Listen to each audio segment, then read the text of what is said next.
Hola, el meu nom és Francesc i vaig a parlar-vos del llibre d'Alexandra.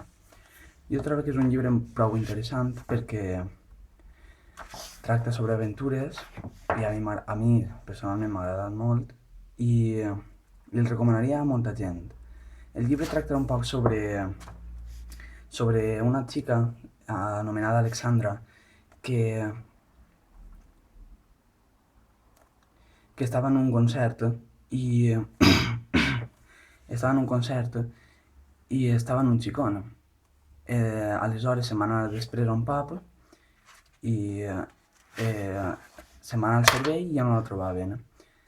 Després ja comença, als 3 dies el xic es comença a preocupar-se i intenta buscar una solució per a tot això i a intentar a veure què li ha passat a Alexandra. I el final és prou emocionant, jo recomano que vos llegiu i a mi personalment m'agrada molt. Gràcies, fins a la pròxima.